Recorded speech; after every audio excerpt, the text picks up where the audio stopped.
Viewer, it is so good to see that certain sections of the media have finally found the spine and the guts to ask tough questions about the most high-profile headline of the month, the Saif Ali Khan stabbing case. Those questions, of course, were first asked right here on India Today.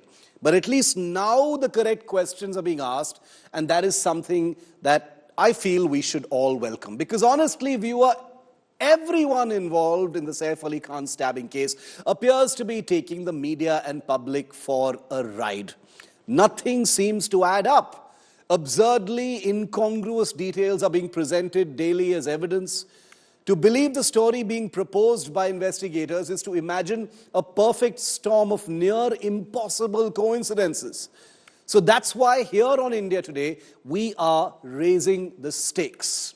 This high-profile celebrity case has raised more questions than it has answered, leaving a trail of puzzling inconsistencies that point to deeper mysteries beneath the surface. And I will go through them one by one. I have counted at least 11. As the investigation unfolds, these unanswered questions demand attention both from the authorities and the public to ensure the truth is brought to light. The reason is the case has now been weaponized for all manner of politics and different narratives of an apparently unsafe Mumbai. So bear with me as I start at the very beginning and start with the basics. I need you to walk through this with me slowly so you'll understand why this appears to be such an unbelievable story. First and foremost, how did the alleged attacker of Saif Ali Khan enter undetected through the main entrance of such a high-profile high-rise residence? Was there no security protocol in place to monitor the entrance? That's what we're being told. Equally baffling is the report that the accused scaled the compound wall without being noticed. Were the guards asleep during this time? And if so, why? Again, a celebrity residence with guards asleep. These lapses suggest either a shocking level of negligence, which is unlikely in a celebrity building, or something more deliberate, or a cover-up. Another glaring issue is the absence of CCTV cameras in the building's corridor. This actually made me laugh out loud when I heard it.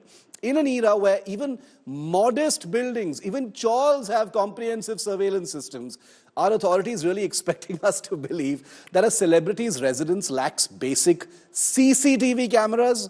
Without footage, critical moments of the incident conveniently remain unrecorded, raising suspicions about the transparency of what really happened. Adding to the mystery, it's reported that 4 male staff members were present inside the house at the time of the attack. Yet, none of them intervened to help Saif Ali Khan or the family. Why did they fail to act? And what were they doing during this crucial time? We've been given some information that they were too scared, one of them hid, etc. But doesn't really wash, does it? Their alleged inaction only deepens the sense of something amiss. And we have no way of knowing that for certain that they were there at all. Further discrepancies arise when comparing the CCTV footage of the accused with images taken after the arrest. The individual appears totally different. The police has explained this by saying that it's the angle, there is a quality issue, but it is very much the same man, as has been affirmed thanks to evidence from the crime scene, including fingerprints, etc. But that's what the police is saying. Look at these 2 pictures. Who is the man descending the stairs, and who has the man that the Mumbai police has arrested? What accounts for them looking so amazingly different? Is it merely a matter of appearance? Is it angle? Is it lighting? Or does it hint at potential misidentification or deliberate manipulation?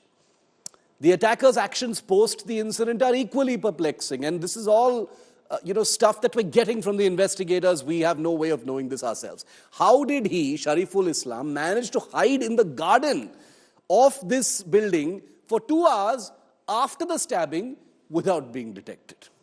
Was no one searching the premises during this time after the alarm went up? Additionally, reports suggest the attacker had time to change clothes, have a meal, and roam freely in Bandra, escaping attention entirely. Such ease of movement in a densely populated area seems implausible without assistance or a premeditated plan, or that this entire story is untrue. The investigation has also been marred by sudden administrative changes. The investigating officer assigned to the case has been replaced, raising concerns about interference in internal conflicts. Why was this decision made? We don't know. And how might it affect the integrity of the case? We don't know. Finally, the attacker reportedly fled via the same route they used to enter the house. Personally, I cannot find anything more absurd and ludicrous than this. How is it possible that this route remained unguarded or unnoticed despite 7 servants inside the house for such an extended period of time? This raises serious doubts about the efficiency of security and the law enforcement response, or the truth of what we are being told at all. Or as I said before, this is all just a ruse to divert from what may or may not have really happened. I don't know. I am not suggesting anything. I am not indulging in innuendo. I am not implying anything. I am simply saying this doesn't add up. Compounding all these inconsistencies, and I've counted 11 so far, is the alleged motive of the attacker to obtain money to return to Bangladesh to his ailing mother and family. Does this explanation align with the audaciousness of the crime, or is it a convenient narrative designed to somehow close this case as quickly as possible? Illegal Bangladeshis in India are a real problem that needs to be dealt with a firm hand, in my view. But are those two worlds overlapping here in order to hit 2 birds with 1 stone? One wishes nothing but good health for Saif Ali Khan, adored by millions of his fans worldwide, and it's really, really honestly good to see him back on his feet and in good shape after a traumatic incident that involved him being stabbed. But through the last week, we've been fed everything from minor injury to serious spinal injury to knife blade stuck deep in his back to neurological damage. I'm not a doctor. I'm not suggesting anything, but I haven't seen Saif look in better health. To me, this doesn't look like someone who was stabbed multiple times, including near his spine just 4 days ago. I may be wrong, but can someone make this a little clearer for me? Millions share these same questions. Like me, I know there are those out there who've been watching this story play out and wondering why nothing seems to add up, nothing fits. Either things are too neat, guards were asleep, servants decided not to intervene, or they simply don't sit properly, like this man hiding in the garden and then having a meal and disappearing in Bandra. Without answers to these pressing questions, the case risks being interpreted as a cover-up, and that would be most unfortunate. The numerous gaps in the story, from security lapses to investigative decisions, suggest that the truth may be deliberately obscured. We're talking about Bollywood here, we're talking about a family here, we're talking about children here. The truth is necessary. The Mumbai police is one of the finest, most professional forces in the field today, and that is the reason why it is imperative on them and crucial that these open-ended, unanswered questions do not fester as they are in the public space for so long. If these mysteries remain unresolved, the shadows surrounding this case will only deepen, leaving justice unserved and trust in the system further eroded.